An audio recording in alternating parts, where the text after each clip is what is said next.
always been drawn to abandoned places. There was something about the stillness, the way time seemed to freeze within those forgotten walls.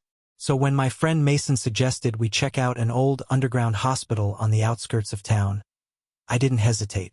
The place had been shut down decades ago. Rumors swirled about why, the usual urban legends of malpractice, mysterious disappearances, and government cover-ups. None of that interested me. I just wanted to see what was left, to explore the decay and take in the history. Mason and I planned our trip carefully. We waited until after dark, parked a few blocks away, and made our way toward the fenced-off entrance. It took some effort, but we managed to slip through a gap in the rusted fence. The entrance was sealed shut, but Mason had done his research. A service tunnel led beneath the building, providing a way in. It took some crawling through grime and debris, but eventually, we found ourselves inside. The air was thick with dust and something else, something stale and metallic. Our flashlights cut through the darkness, revealing broken gurneys, shattered glass, and peeling walls covered in graffiti.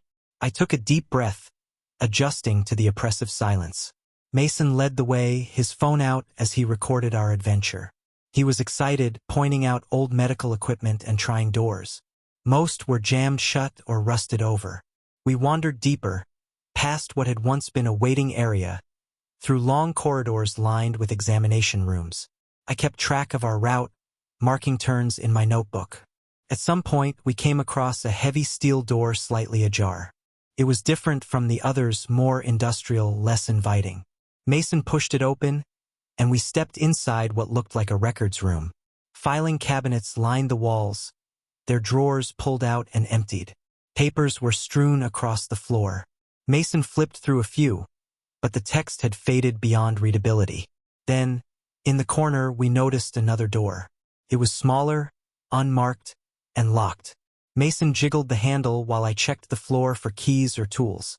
Nothing. We were about to move on when Mason pulled out a pry bar from his backpack.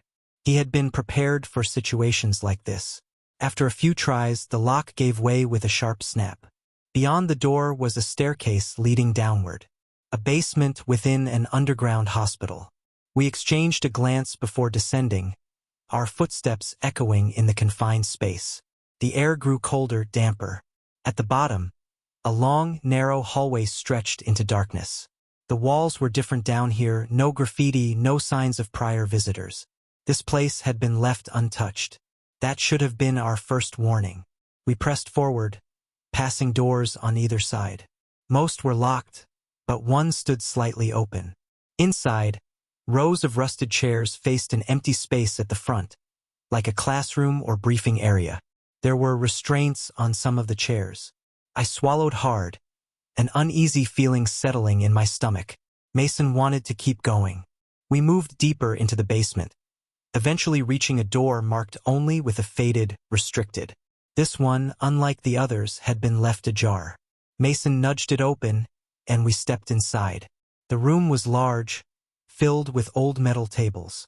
Surgical tools lay scattered about, rusted and forgotten.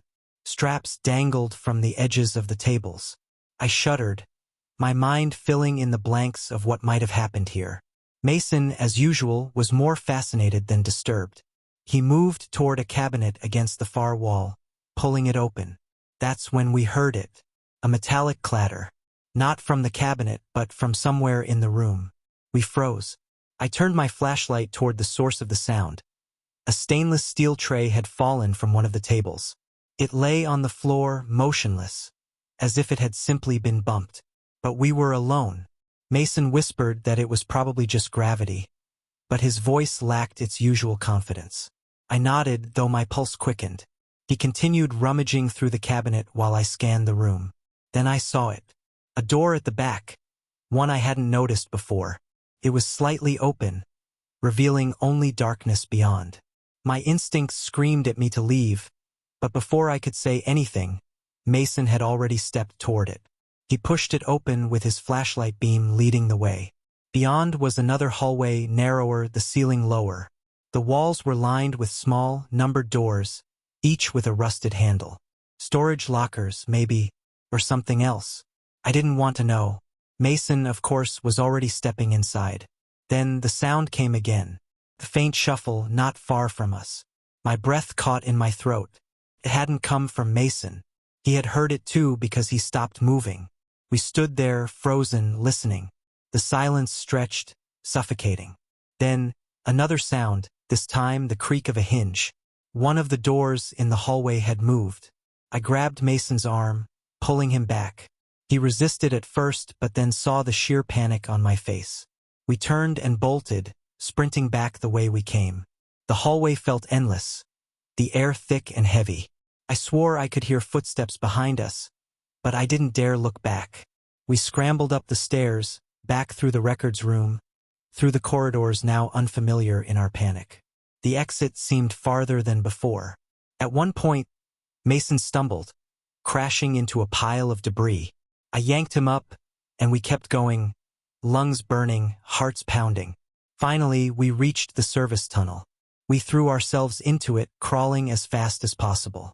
I could hear Mason cursing, his voice trembling. We didn't stop until we were outside, gasping in the cool night air. Neither of us spoke. We just sat there, catching our breath. Eventually, Mason muttered that maybe we had imagined it, that the hospital was just playing tricks on our minds. I didn't argue. I just wanted to leave.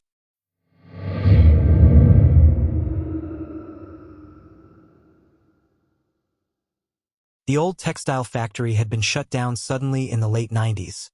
Yet unlike other abandoned sites, it had never been officially condemned or redeveloped. The place was a relic of the past, left to decay in silence.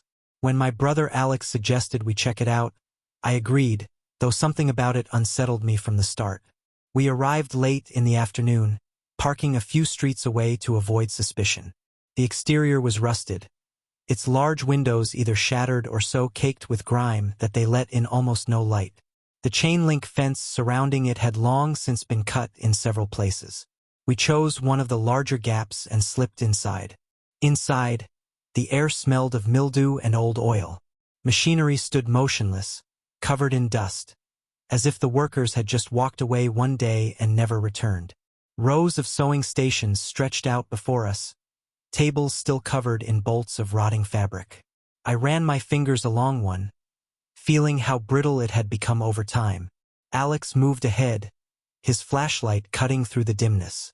We made our way through the main floor, avoiding broken glass and rusted metal.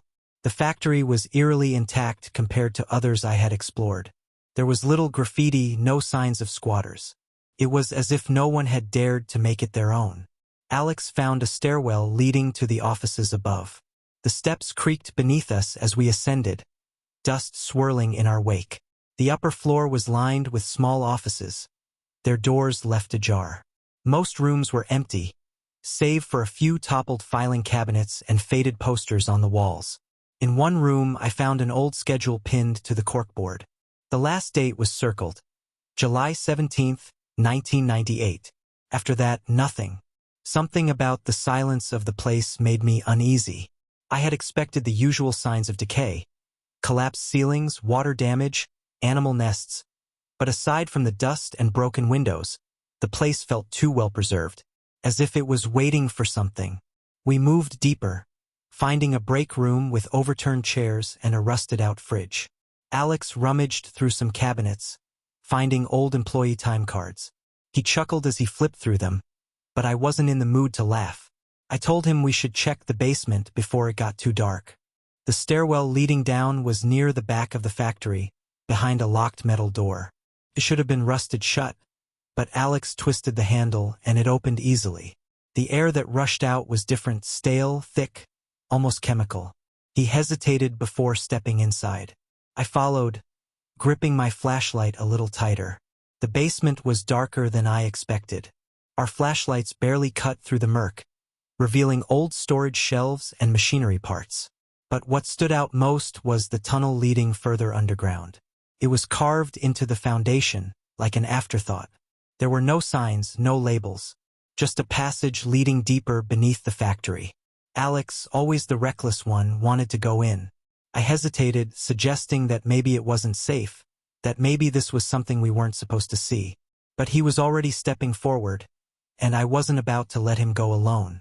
We walked for what felt like forever, the walls narrowing as we went. The air grew colder, carrying a metallic tang.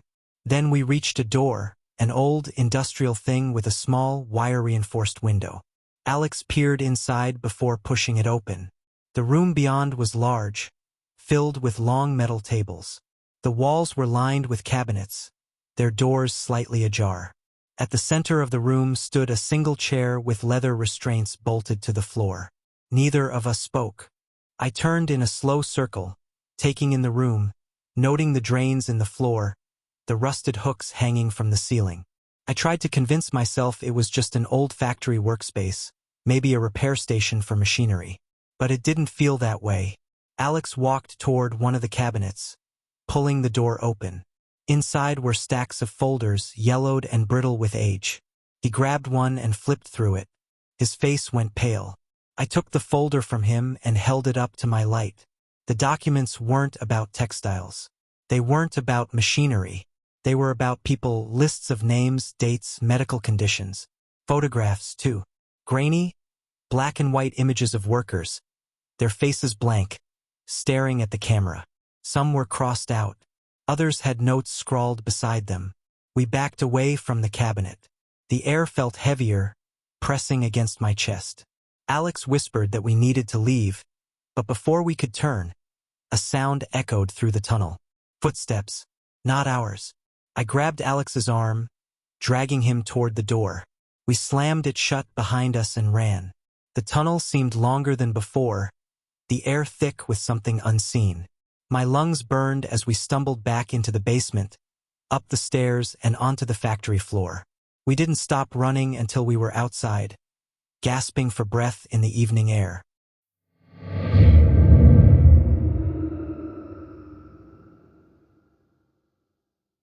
When my friend Eric told me about the abandoned amusement park on the city's outskirts, I knew we had to go. It had been closed for over 20 years after an accident forced it to shut down, leaving behind rusting rides and empty food stands. What intrigued me most, however, was a rumor. Beneath the park, there were maintenance tunnels that stretched for miles. Few had ever ventured down there, and no one knew how deep they really went. We arrived just after midnight, parking on a dirt path behind the park's perimeter. The entrance was sealed with a rusted gate, but a section of the fence had collapsed years ago. We slipped through, flashlights cutting through the darkness. The air smelled of wet wood and decay. The remains of the park stretched out before us. The Ferris wheel stood motionless, its skeletal frame towering over the landscape. Bumper cars sat frozen in place, their faded colors barely visible under the moonlight. The carousel, once vibrant, was nothing more than a hollow shell with missing horses. The place was dead, yet it still held onto something, as if waiting for visitors who would never return. Eric led the way toward the main plaza, where ticket booths and concession stands lined the walkway. He had studied old blueprints and believed the tunnel entrance was near the back, somewhere behind the derelict roller coaster. We moved quickly, keeping our footsteps light. Even abandoned, the park felt like it was watching. After some searching, we found it, a rusted service door beneath a collapsed awning.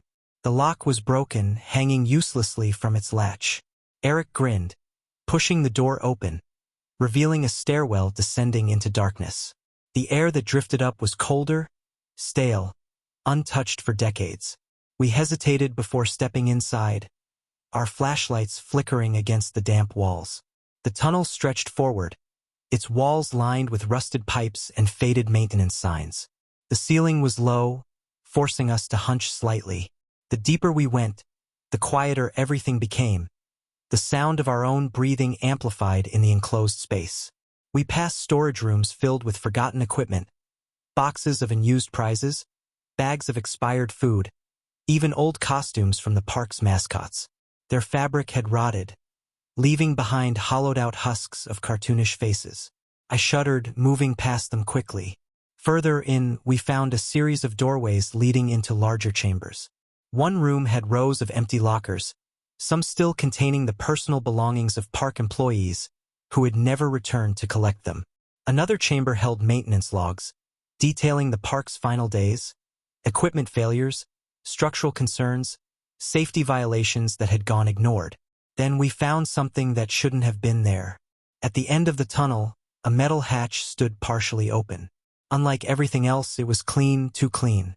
The rust and dust that covered the rest of the tunnels hadn't touched it.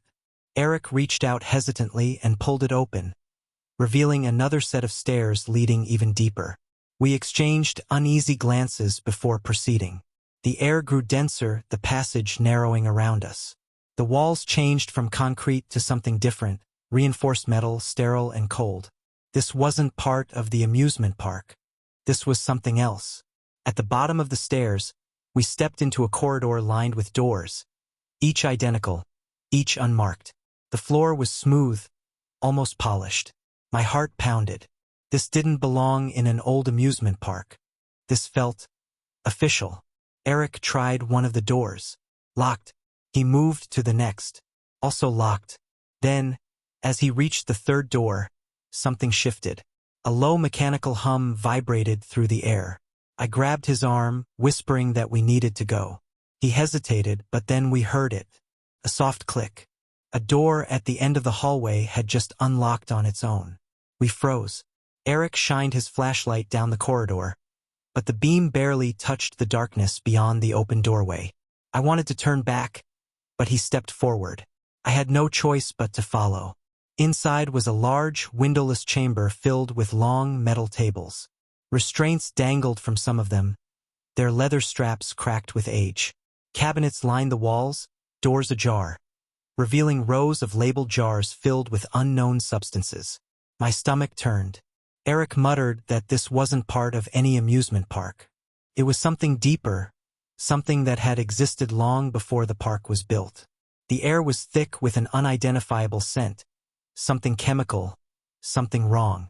Then we heard it again. A faint sound, footsteps, slow and deliberate. Not ours. I grabbed Eric, pulling him toward the exit. We stumbled into the corridor, slamming the door behind us. The hum grew louder. The hallway lights flickered, buzzing angrily. We ran. Up the stairs, through the tunnels, our breath ragged. We didn't stop until we were outside, collapsing onto the pavement beneath the rusting rides. The night air felt impossibly fresh compared to what we had just escaped.